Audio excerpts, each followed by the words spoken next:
Fifth question കണ്ടോ, to pseudo മാനിഫോൾഡിന് എക്സാമ്പിളാണ് ചോദിച്ചിട്ടുള്ളത്. ടു സ്യൂഡോ മാനിഫോൾഡിന് എക്സാമ്പിളാണ് നമ്മുടെ ടെട്രാഹെഡ്രൺ എന്ന് പറയുന്നത്. അതിലെല്ലാ പ്രോപ്പർ ഫേസസും അതിൽ കൺസിസ്റ്റ് ചെയ്യണം. അങ്ങനെയുള്ള ഒരു കോംപ്ലക്സിനെ നമുക്ക് എന്ത് ഈ ടു സ്യൂഡോ മാനിഫോൾഡിൻ്റെ എക്സാമ്പിളായിട്ട് പറയാം. ഇനി എന്താ സ്യൂഡോ മാനിഫോൾഡ് എന്നറിയോ? ഒരു കെ കോംപ്ലക്സിനെ നമുക്ക് എൻ സ്യൂഡോ മാനിഫോൾഡ് എന്ന് പറയണമെങ്കിൽ അതിന് 3 കണ്ടീഷൻ സാറ്റിസ്ഫൈ ചെയ്യണം. ഏതൊക്കെയാണ് 3 കണ്ടീഷൻ? ഇതാ 3 കണ്ടീഷൻ. ഞാൻ എന്താ സിമ്പിളായിട്ട് പറഞ്ഞുതരാം. നമ്മൾ ഏത് സിംപ്ലക്സ് എടുക്കുകയാണെങ്കിലും, ഇപ്പോൾ നമ്മൾ എടുത്തിട്ടുള്ള ടെട്രാഹെഡ്രൺ ആയിരുന്നില്ല. ടെട്രാഹെഡ്രൺ എന്ന് പറയുമ്പോൾ ഒരു ത്രീ ഡയമെൻഷനുള്ള സ്പേസാണ്. അപ്പോൾ നമുക്ക് ഒരു പിക്ചറിലായിട്ട് അവരെ വരയ്ക്കാൻ പറ്റില്ല. അപ്പോൾ ഞാനിതാ ഇങ്ങനെ കൊടുത്തു A3.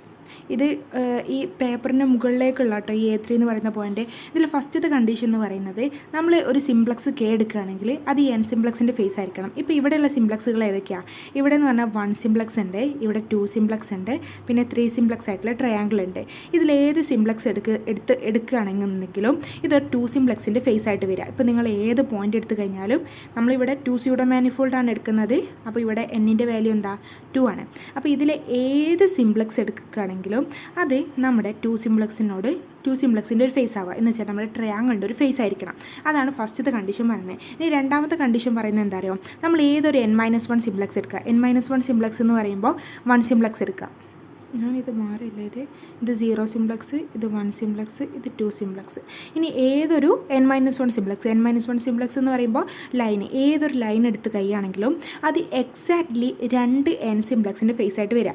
ഇപ്പോൾ നോക്കിയേ, ഈ ലൈൻ എടുത്തു, ഈ ലൈന് എക്സാക്ട്ലി ഈ 2 ട്രയാങ്കിളിൻ്റെ ഫേസ് ആയിട്ടല്ലേ വരുന്നത്. ഇനിയിപ്പോൾ ഈ ഒരു ലൈൻ എടുത്തു, ഈ ഒരു ലൈൻ എന്ന് പറഞ്ഞാൽ ഈ 2 ട്രയാങ്കിളിൻ്റെ എക്സാക്ട്ലി 2 ട്രയാങ്കിളിൻ്റെ ഫേസ് ആയിട്ടല്ലേ വരിക. ഓക്കെ, ഇനി ഈ ലൈൻ എടുത്തു, ഈ ലൈൻ എന്ന് പറഞ്ഞാൽ ഇതാ ഒന്ന് ഈ ട്രയാങ്കിളിൻ്റെ ഫേസ് ആയിരിക്കും, ഒന്ന് ഇതിൻ്റെ അടിയിലൊരു ട്രയാങ്കിൾ ഉണ്ടാവില്ലേ, ഈ 3 ലൈനിനെ ജോയിൻ ചെയ്യുന്ന ഒരു ട്രയാങ്കിൾ ഉണ്ടാവില്ലേ, ആ 2 ട്രയാങ്കിളിൻ്റെ ഫേസ് ആയിട്ട് ഈ ലൈന് വരും. അപ്പോൾ ഏതൊരു n-1 സിംപ്ലക്സ് എടുത്തു കഴിഞ്ഞാലും അത് എക്സാക്ട്ലി 2 n സിംപ്ലക്സിൻ്റെ ഫേസ് ആയിട്ട് വരിക. അതാണ് രണ്ടാമത്തെ കണ്ടീഷൻ. മൂന്നാമത്തെ കണ്ടീഷൻ എന്താ പറയുന്നതെന്ന് അറിയോ? നമ്മളിങ്ങനെ ട്രയാങ്കിളുകളിൽ നിന്ന് ട്രയാങ്കിളിലേക്ക് ഒരു സീക്വൻസ് ഉണ്ടാക്കുക. നമ്മൾ n സിംപ്ലക്സുകളുടെ ഒരു സീക്വൻസ് ഉണ്ടാക്കുക. ഇപ്പോൾ ഇതൊരു ട്രയാങ്കിളാണ്, പിന്നെ അടുത്തൊരു ട്രയാങ്കിൾ, പിന്നെ അടുത്തൊരു ട്രയാങ്കിൾ, ഇങ്ങനെ നമ്മളൊരു സീക്വൻസ് ഉണ്ടാക്കി പോവുകയാണെന്നുണ്ടെങ്കിൽ ഏത് 2 ട്രയാങ്കിൾ എടുക്കുകയാണെങ്കിൽ, അഡ്ജസ്റ്റൻ്റ് ആയിട്ടുള്ള ഏത് 2 n സിംപ്ലക്സ് എടുക്കുകയാണെങ്കിലും അവരുടെ ഇടയിലൊരു കോമൺ ആയിട്ടുള്ള ഒരു n-1 ഫേസ് ഉണ്ടായിരിക്കും. ഏത് 2 സക്സസീവ് ആയിട്ടുള്ള സിഗ്മ n എടുക്കുകയാണെന്നുണ്ടെങ്കിലും അവർക്കൊരു കോമൺ ആയിട്ടുള്ള ഒരു n-1 ഫേസ് ഉണ്ടായിരിക്കും. ഇപ്പോൾ ഇവിടെ നോക്കിയാൽ നമ്മൾ ഈ ട്രയാങ്കിളിൽ നിന്ന് ഇപ്പോൾ ഈ ട്രയാങ്കിളിലേക്ക് പോവുക. അങ്ങനെയാണെങ്കിൽ ഇവർക്ക് കോമൺ ആയിട്ട് ഒരു ഇവിടെ ഉണ്ട് ഒരു ലൈൻ ഉണ്ടാവും n-1 ഫേസ്. അതേപോലെ ഇനി ഈ ട്രയാങ്കിളിൽ നിന്ന് ഈ ട്രയാങ്കിളിലേക്ക് പോവുക. അങ്ങനെയാണെങ്കിൽ ഇവിടെ ഒരു n-1 കോമൺ ഫേസ് ഉണ്ടാവും.